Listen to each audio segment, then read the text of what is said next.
Welcome to the second in our series, Concept to Curtain. Today we take you behind the scenes of our award-winning 2019 production of Pulitzer Prize winner Lynn Nottage's play, MLIMA'S Tale. You'll meet the extraordinary team of designers, as well as our composer and choreographer, and also our stunning and deeply thoughtful leading man, Jermaine Rowe. Our journey together was exhilarating, complex, exciting, and warmly collegial, as you'll see. I was drawn to Lynn's play for theatrical as well as thematic reasons. Men playing animals is a performance tradition as old as mankind itself. It's primal. Indigenous hunters celebrated the spirits of the animals that provided them with sustenance in chants, music, and dance. Ancient theatrical traditions like Japanese kabuki, Indian kathakali, and others from every culture tell stories through the animation of animal spirits, right up to the Lion King today. On the other hand, the hunting of elephants for their ivory tusks celebrates only capitalism and the violent destruction of the natural world for human gain. Riven by poverty and hunger, poachers and killers in the third world often have little chance but to wipe out a species in order for global strangers to prosper and for their families to eat. We were drawn to the thrilling theatricality of Lynn's vision, but we also wanted to share with audiences the subtle and tragic links that transform the spirit of a magnificent animal into a needless, pointless, globalized commodity, a trinket, a fake medicine, a piano key.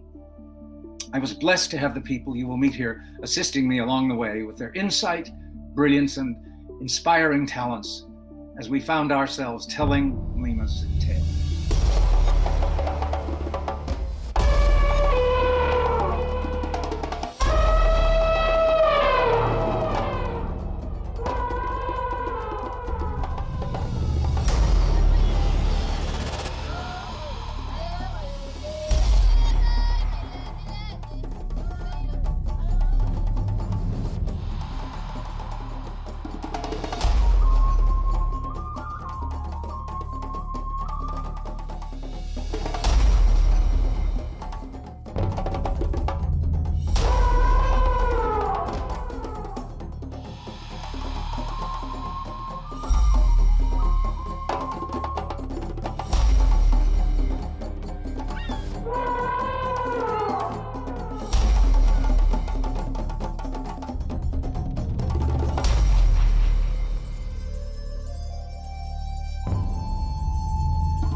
I guess you got the idea from Catherine Bigelow, or Catherine Bigelow sort of suggested this to you? Yeah, the director Catherine Bigelow. I don't know whether you know Catherine Bigelow.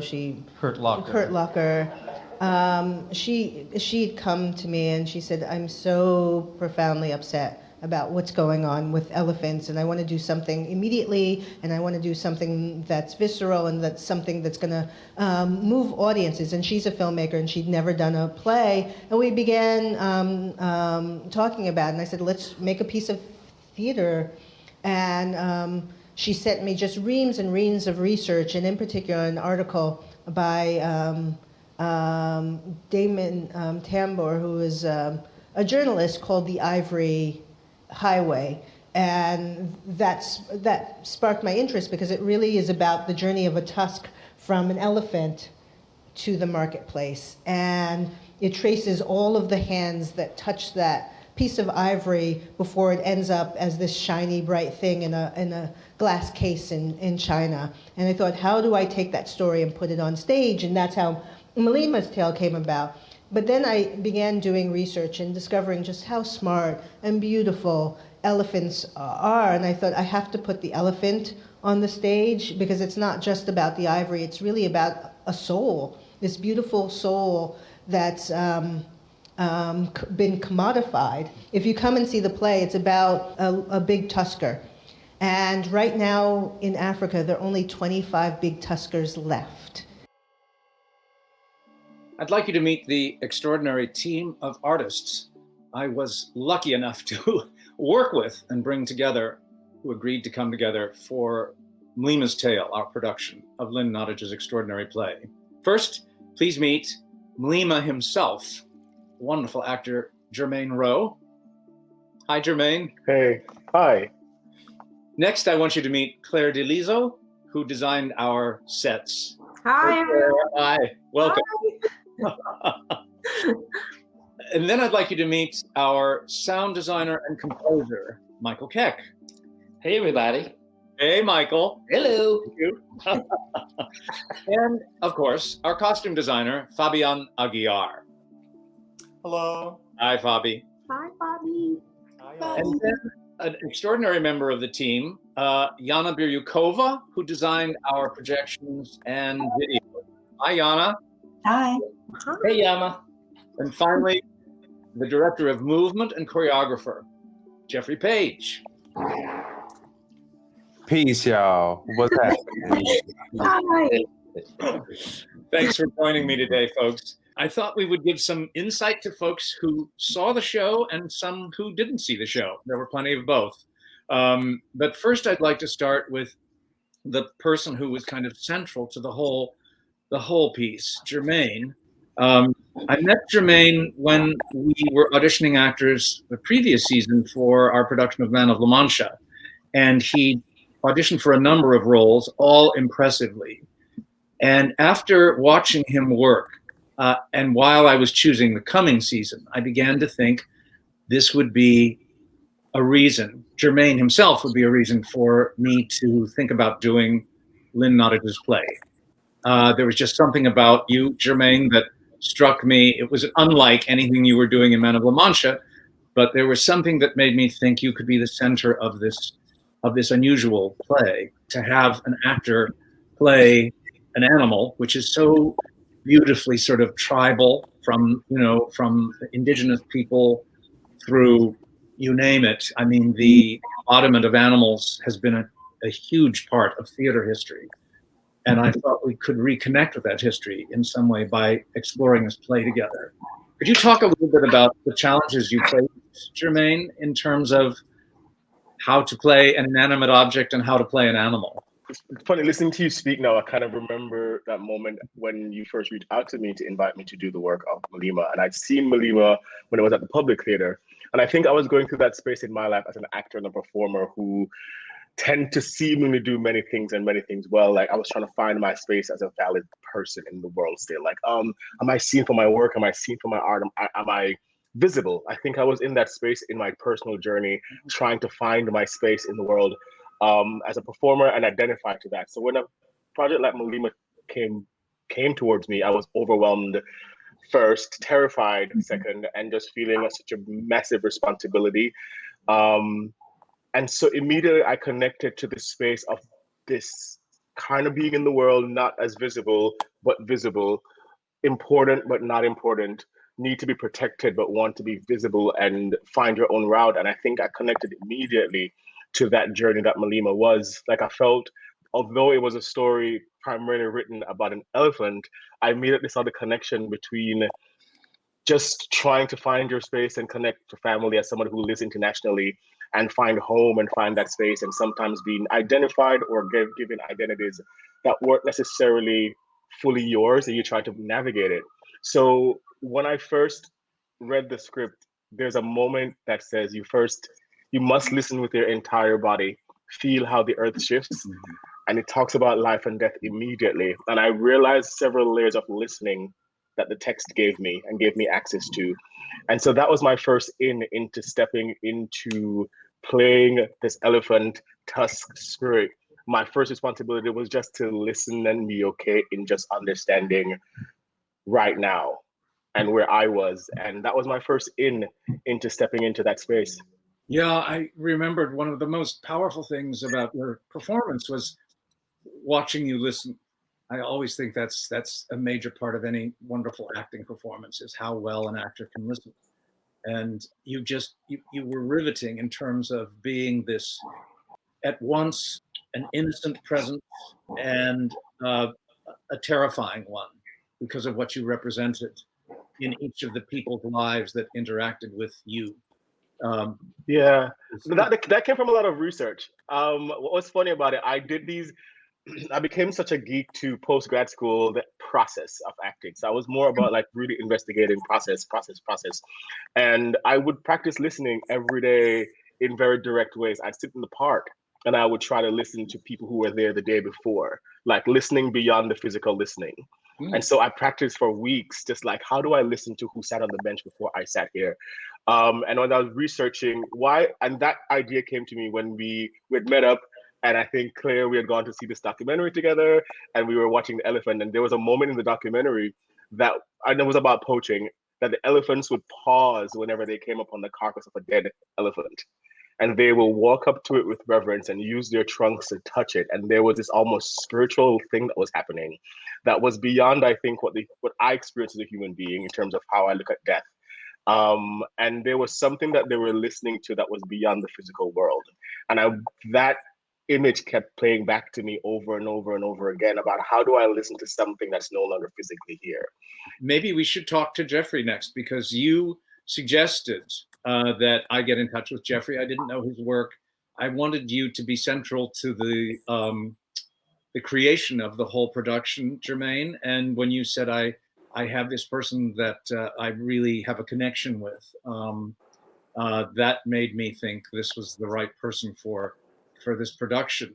In terms of Jeffrey, your work, I was wondering if you might talk about a little bit your background that brought you to the way you functioned in this production. I started out as an actor and a dancer, very much in the world of Black dance.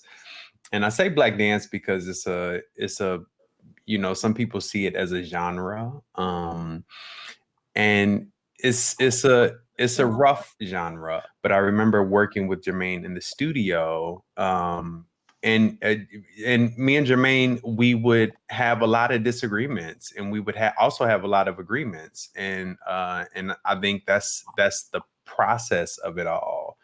I think the audience gets to sit and enjoy an experience that has been well wrestled with. The audience gets to enjoy an experience that has been fought and that has been quarreled, and a rigorous experience. And I believe that an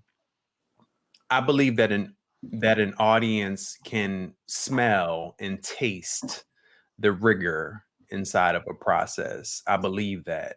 Throughout most of it, I was in my head sometimes, because you're figuring out what's the next move, what's the next movement, what's the next entrance, and you were thinking very technically. And by the end of it, I realized I had to get past that quicker, because the work was going to ask me to go to an emotional place that was going to be really hard. It was going to be really, really, really difficult every night to go through. And I remember the weight of when that hit me in rehearsal, going, oh my goodness, this is emotionally going to be hard to walk with every single night. And then stepping outside in the world, still being seen as a Black man, and stepping outside and then stepping into Westward. And so the collaborative creative process became really helpful. And the music, I started to lean into the music a lot as to help me take my journey, that I didn't have to just be MLIMA. Because it was like I was by myself physically on stage. Of course, I had the wonderful 3 actors with me, Janine, Edith, and Carl. But in terms of my personal journey, I had to find other things to lean into to help me take that journey, which is why I think the collaboration. So I don't know if anybody noticed that. We got into the theater, I would come and watch what set design was doing. I would come and watch what sound, and come and watch what projections were doing and costumes, because I realized that those are the elements that were going to be my ensemble, the things that are going to hold me up together when I'm on stage. I wasn't on stage by myself. I was on stage with the creative, technical aspects that were going to support, that I needed that support every night. I think I was pretty unaware of the power and the trauma of a commodified Black body until we began the rehearsal. A lot of things came up for me while I was studying the play and reading the play, but seeing you as this commodity that was being bought and sold and traded, instantly I thought, this is the brilliant Lynn Nottage, that she is transcending this story about what happens to animals and takes it into what happened to humans as well. This was such a true collaboration, I felt, on all our parts together. It was one of the great things about working with all of you on this unusual play. And one of my favorite aspects of it was the fact that for the first time in my entire life as a director in the theater, the sound designer and composer was at rehearsal every single moment that we were working. I'm always there day one, and from meet and greet throughout. It allows me to find the tempo and the textures of the voices. It helps me find my place in the compositional world with the tonalities that could best suit what I'm seeing in front of me with the bodies that are working with the colors. I'm gonna tell you what, I was totally confused about the gestural language that would be needed to paint, as we called it, when MLIMA painted his adversaries with the mark, with MLIMA's mark, and having that developed in the room helped me to achieve all of that. So I would say that participating in the room every day, watching the actors, and for a new production, I'd never seen it or worked on it before, working in a theater with people who I've never collaborated with before, this was the optimum experience to take what I learned from seeing all of the renderings and then to visit with the actors, just sitting in the room quietly listening to your work and watching what you were doing, Jeffrey and Mark, in shaping the pictures and showing me what you thought the actual production could be in terms of its total development as we worked in the studio, in the room. He was able to listen, what was happening, when I was just over in the corner talking to Jermaine about nothing or about something very serious, or about, me and Jermaine, as one of the two Black men in the room, like how are you feeling commodified right now, Jermaine? How are you feeling pushed and pulled right now? Is this a good time for you right now? Is this spirit of the show jumping in you in an ugly way or in a beautiful way? And Michael listening to that. And then Mark, you just allowing us to go on that journey, and you provoking that journey with really special questions. I think I can't imagine the process without Michael being in the room on a regular basis. I was amazed at how we had to create so many different locations. The way he was able to sort of locate those in sound was uniquely helpful to the visual aspect that Claire and Yana and Fabian brought to it. Well, I think it's also important and interesting to know what you were saying about how we were so, as a team overall, keen to sort of hear everybody's ideas and really sort of not take anything personally. It was really, and I think that's some of Lynn Nottage's like brilliance, is she sort of creates a world where we all have to depend on each other. So I sort of went in knowing, because the way that she sort of like describes it is it's like transformational and it's a sparse and really open space, and I think she uses the word, the scenes collapse into each other. So there's something about music there's something about movement there's something about speed, there's something about creating a world that could sort of let all of that happen.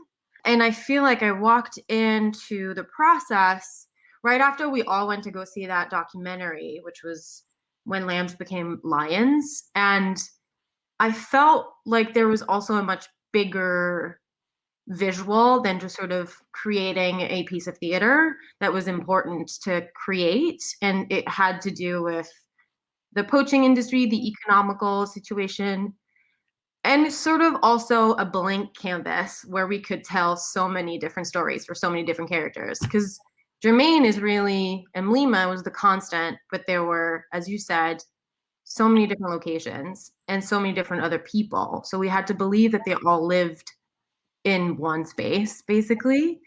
And And I was really struck in our beginning conversations at how we were trying to solve that puzzle. It felt like there were definitely little pieces that we had to fit. And when we started, I had a lot more, actually. In the beginning, I think the first model, I had a lot more scenery than what we ended up with. And we just slowly stripped it away and distilled it to what was really necessary to set us up in each location and do it as fluidly as possible. I think fluid was the word that we used constantly to try and accommodate for something that moves so fast. There's no blackouts. It's really, we're seeing a lot of the transformations. We have to feel them. There was no sort of respite. We didn't want to have any moments when people stop thinking about where they are, sort of like I take a break from one scene to the next, and making sure that all of the poetry that Lynn has in literally every single scenes was really present. There was a lot that had to do with the color quality and the heat and the dust and sort of really ephemeral pieces, and really making sure that the elements that we chose, which were sort of the furniture where we ended up with, were very specific so that we could land in each scene very quickly. But it was about creating a sort of emotional journey as well. Also enhancing the epicness. We sort of have been talking about it. And it was so important to even start with a moon that's so large, and also to play with scale, because we're talking about an elephant at first, and that's something that's so out of proportion to a body. So how do we put that on stage? It sort of felt like to you, Jermaine, like the scenery and basically the technical aspects felt like your support system, because it felt really important to me that it's not just actors or bodies up against some sort of depictive version of what we think is Kenya. It's sort of like trying to support each other. And I think Fabi, we played a lot with colors and sort of like really trying to bring a vibrant world, because it didn't want to feel very sleek and sad from the beginning. I felt like it was really an exciting process through the designing process, and we're sort of making discoveries on how to set up our worlds, but also in the tech room, where I felt like we were all really, again, trying to solve a puzzle to really deliver the story in the best way possible. Let's talk a little bit about what your challenges were, Yana. Well, it was definitely one of the more exciting shows that I've done in the recent years, because it is so poetic, but also political, and it's so complicated. It was just really, really hard to figure out, just because the form of the text is so minimalist in a way. Like, a lot is said in very few words. And I think for me, that was kind of the starting point for projection design, is how to achieve a lot by doing little. And especially when you have a set where there's so much surface for projection, you know, you always want to cover it all, which is the easy thing to do, and always often not the greatest thing to do when you just do like a wallpaper splash projection. So working with the set was really interesting, how to use just like sections of the scenery to project on, and to specify location without doing like a travel documentary, which is also something that you're inclined to do when you're moving between so many different locations.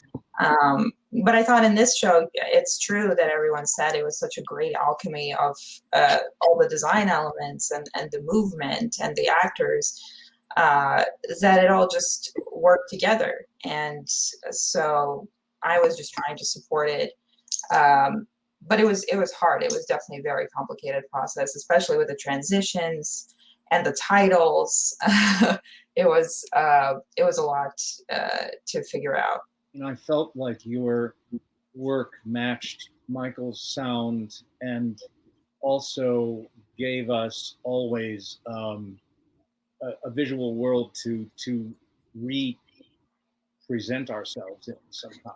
Yeah, and I think it also, like, for me, started with the moon, which is such a great, simple shape and so powerful, just like a big white circle, which then, reminded me of a circle of an eyeball. And so we ended up with this opening moment, which was a moon transforming into elephant's eye. And then I just try to keep bringing different geometric elements throughout the show, but always keeping it in the same style visually, I guess, and never trying to overpower anything. You know, in retrospect, I thought about your decision to have the eye of the elephant be such a central and enormous image at the beginning of the show. And it was only long after we opened, in fact, that I thought to myself, that is, the audience can transfer that to Jermaine's performance, because even as he's playing a tusk or a piece of ivory, there is an animation in the ivory that we remember from the eye, this eye watching, you know, what is being done to it. And I remember thinking too, I began to think about objects being spiritual. And that all, I think, really started with you giving an eye to the victim, as it were, of the whole play. It was really profound as an image, I thought. Beautiful. Yeah, and it's also was about just not necessarily showing an elephant image, you know, because it's so much, the play is so much about so much more than just this elephant journey, that showing kind of this eye felt sufficient to tell the story without being too literal. Right. And then Michael would incorporate sort of elephant cries and trumpetings that were then sort of manipulated by you, Michael, so brilliantly, in the same way that it sounded like an elephant, but yet it sounded like anguish or torture or something more than just the natural zoographical sound, you know. Yeah, I think that what Yana is saying about the eye, you know, that's the comment that's been made over and over, an eye is a window to the soul. That was a beautiful stroke for me that helped me with those cries, because when I could see that transformation, I got a sense of the pain and the plaintive quality that was needed for that. So that was useful to me too, having that large transformative gesture from Yana. When I remember seeing the projections of the body of elephants that were killed. And I remember seeing that in a rehearsal moment and go, I have to make the audience know that when because that came after that first scene. And I remember going, that death scene when the Janine character kills me, I have to make them connect that moment to when the images pop back up in projection. And so I remember starting to really allow myself to go there viscerally in that killing scene, so that they would see what the result of that would look like. And so that allowed me to really go there emotionally every night. When you bring that up, those projections that we had on stage of the elephants with their tusks hacked off and dead, I got a lot of pushback about putting those in the production. I mean, people really had a hard time with it. Every time you saw them, there were gasps in the audience and disgust. And I thought, what an interesting reaction. And almost every review mentioned either how powerful those images were or how they shouldn't have been in the production. And yet, and they weren't in Lynn's text. But when I came across those photos, I was so horrified. I thought, and we have a character looking at photos of these slaughtered elephants. I thought, we need to see what he's looking at. And I never regretted it for a minute that Yana was able to incorporate these ghastly images of slaughter. I would love, Fabian, for you to talk about the challenges you faced. We had all of these characters. They were on stage, played by 3 actors who had to constantly change their looks, their clothes, their hair, by playing an international group of ivory traffickers, mostly despicable people. How did you do it? You're absolutely right. We had 3 actors who had to go through 21 different characters, and they span genders, they span international ethnicities and races. So it was from the onset, there was a challenge that in the end didn't actually exist. Again, with MLIMA'S Tale, it's a 90-minute poem. It's not really a play, it's just moving poetry. And when you have a small cast that have to fill all of the different voices in there, you don't want costumes to get in the way. So the big challenge was, how do you do these changes in a timely, efficient manner that don't become a gimmick or a trick? I think that one of the masterstrokes was getting Janine, poor Janine, she had to play 9 different characters, which is a huge feat. And her changes were also some of the quickest. So she had to go at the end from Master Ying, this old ivory artisan, into a young, rich sugar baby wife. So in front of us, or so when it wasn't happening fast enough backstage, just that idea to bring it forward and let us be part of that and let the audience be transformed with her, then it just opened up the story to be received.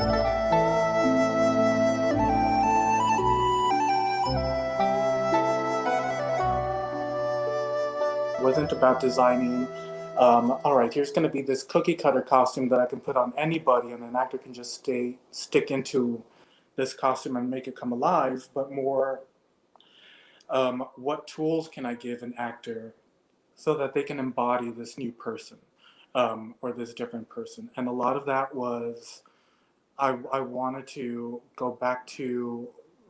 always go back to the research and make things as honest as possible. That's what so impressed me, that you were able to contextualize these people that most of us, unless we travel a lot to places that aren't particularly welcoming, to see these people that are really, you would never in your life come across. One last question for everybody, which was Claire's suggestion. I loved when you suggested this yesterday. What felt like a true and inspiring collaborative moment during the process? And how did that shape a certain moment on stage? I think the moment in the carving house, just to see the violence of it, it's another opportunity where I'm really leaning on Michael to bring in the right sound, Claire's set design and the tightness of the light. It really was a moment where, how do we utilize this big body of Jermaine on this carving table, and what does it mean for him to be scrunched into this tiny little space? And I think Yana's projection design really came in really beautifully, as well as Fabienne's costume design. But there was a moment where we're all on stage, I think in tech, and we're trying to figure out that last pose. And I was doing that initial pose and Jeff was trying to find the right visual pose, and then projection was trying to do that wonderful projection up the big Jermaine behind with the small Jermaine in front. And there was the musical shot, and there were all these moments happening. And then ended decided that the best thing to do was to release it, was to cut that image in the end and to reshape that image. And I think there was something beautiful in that for me to go, the story had to always be served over the individual self. Although it was a beautiful projection, and I think I have an image of it too. It never made it into the show, but the people in the creative room were the only ones who saw that moment. And probably, I think maybe on first preview night, the audience saw it, but by the time the show officially opened, it was never there. I had to change from my original costumes, the white, that was, I used every night as a really hard thing because it meant I was releasing everything that was MLIMA that I knew, that I brought from home with me the entire time. The only thing that was consistent was my costume because everything else had changed. My complexion had becoming whiter, and now releasing that physical costume for me every night, I would use it as a way of tapping into to go deeper. So I was always trying to pull the elements to be present every night. What was amazing about that moment too was that what we watched was a Black man who by that point in the play had become whitened because of all of the conceit of the paint on your body as the play went along, you know, and then the white costume added to this absence suddenly of who you have been all night, and your change into this inanimate object that really nobody cared about before. And that was projection and acting and movement and set design and costume. I mean, it was everything together. And sound and everything, yeah. Any other, yes, Michael? You know, something that was really inspiring and totally collaborative was solving that container ship journey and how tough it was, and just witnessing the team coming together to make this epic gesture move and work.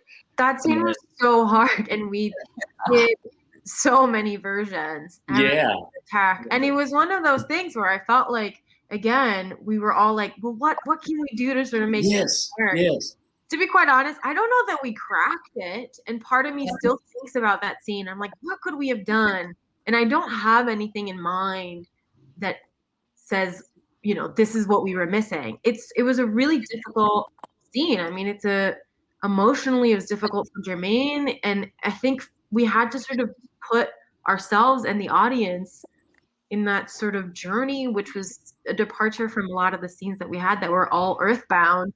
I mean, I also thought about that scene because it was just such pure theater. Everything we were doing was just like a big musical of that scene. You know, every element was so large, and nothing was literal. We had, like, the audience had to completely rely on their imagination to understand what was going on, where he was, what he was going through.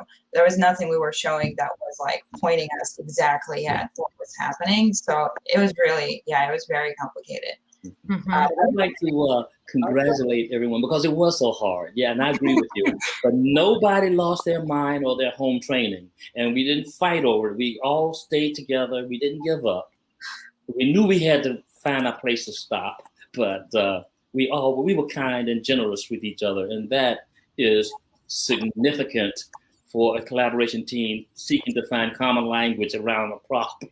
For me, it was Jeffrey suggesting that we see the transformation from the old ivory carving Chinese man, to this glamorous young mistress of a wealthy Chinese somebody who wanted her to purchase some trinket. When Jeffrey said, "Why don't we see this?" that seemed to tap into everything in the production that we had all been striving for.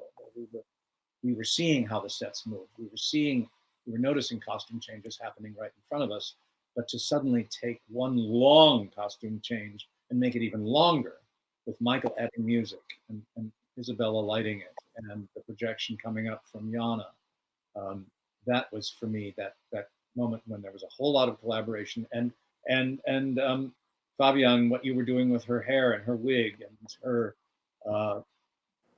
the dress, the way the dress was revealed under these shabby pants of this old man, as it almost was, honestly, it was almost titillating to watch somebody pull down these trousers and reveal this bright scarlet color, and then this old male turning into a glamorous young female.